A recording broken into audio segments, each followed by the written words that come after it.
آیا 18 کلن ښاروال په خپل دفتر کې جنسي ځورونه کولای شي؟ د پلازمینې کابل پر ښاروال داود سلطانزوی د جنسي ځورونو تورونه هغه وخت زور واخیست چې دته منسوبه یوه ویډیو په ټولنیزو رسنیو کې خپاره شوه. اوس پوښتنه دا ده چې څنګه یو 18 کلن ښاروال په خپل دفتر او یا نورو ځایونو کې جنسي ځورونې ترسره کوي. خو که دا موضوع سمه وي او د کابل ښاروال داود سلطانزوی په جنسي ځورونکو او جنسي فساد کې ښکیل وي، نو د هغه امکاناتو ته په کاتو ویل کېدای شي چې هغه به نور ځایونه، لوی کورونه، داسې ډیر ځایونه ولري چې دغه ډول جنسي ځورونې پکې ترسره کړي.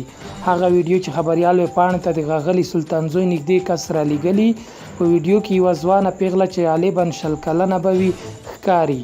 په دغه ویډیو کې څو پولیس او ځینې ملکي خلک هم ښکاري چې د ښاغلي سلطانزوی په دفتر کې ولاړ دي.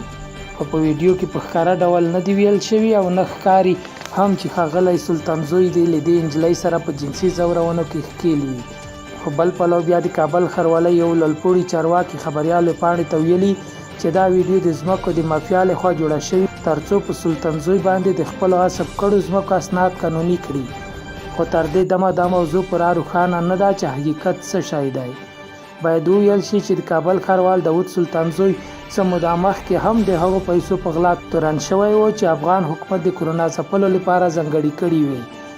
هیره دې نه وي چې په دې وروستیو کې د افغان حکومت په دولتي اداراتو کې د جنسي ځورونو راپورونه زیات شوي دي. څو ورځې مخکې پلازمینې کې یوه پولیس افسر هم ادعا کړې وه چې د حوزې د امیر له لوري څو ځله له جنسي ځورونو سره مخ شوې ده.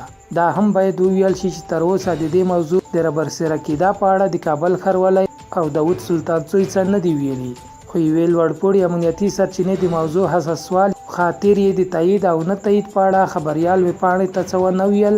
خو دغه امنیتي سرچینې خبریال ویبپاڼې ته وویل چې هرته یې هم د دې موضوع په اړه خبر ورکړی دی. دغه سرچینې زیاته کړه چې دوی څېړنه کوي ترڅو معلومه کړي چې حقیقت څه دی.